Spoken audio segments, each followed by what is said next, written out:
എല്ലാവർക്കും നമസ്കാരം കൂട്ടുകാരെ. ഇന്ന് നമുക്കൊരു കഥ കേൾക്കാം. കാട്ടിലെ കഥ. ഒരു കാട്ടിൽ ഒരു കഴുതയും പുലിയും തമ്മിൽ വലിയ തർക്കമുണ്ടായി. കഴുത പറഞ്ഞു, കാട്ടിലെ എല്ലാ ചെടികളുടെയും ഇലകൾ നീല നിറമാണ്. പുലി പറഞ്ഞു, അല്ല, എല്ലാം പച്ചയാണ്. തർക്കം മുറുകി. രണ്ടുപേരും അടിച്ചു പിരിഞ്ഞു. ഇത് കണ്ട് മറ്റു മൃഗങ്ങൾക്ക് സമാധാനം വേണമെന്നായി. അവർ ഇരുവരെയും കൂട്ടിക്കൊണ്ട് കാട്ടുരാജാവായ സിംഹത്തിൻ്റെ അടുത്ത് ചെന്നു. സിംഹം ചോദിച്ചു, എന്തിനാണ് ഈ കലഹം? മൃഗങ്ങൾ കാര്യമെല്ലാം വിശദീകരിച്ച് പറഞ്ഞു. കേസ് കേട്ടിട്ട് സിംഹരാജാവ് വിധി പറഞ്ഞു, പുലിയെ 2 വർഷത്തേക്ക് തടവിലിടുക. ഇത് കേട്ട പുലി വളരെ ദുഃഖിച്ചു. എന്നിട്ട് രാജാവിനോട് ചോദിച്ചു, ഞാൻ എന്ത് തെറ്റാണ് ചെയ്തത്?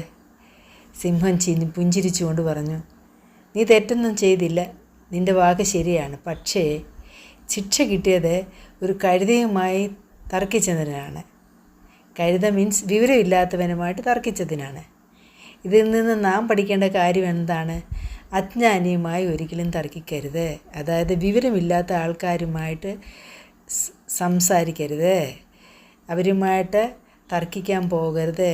എല്ലാവർക്കും നല്ലൊരു ദിനം ആശംസിക്കുന്നു കൂട്ടുകാരെ. Thank you so much.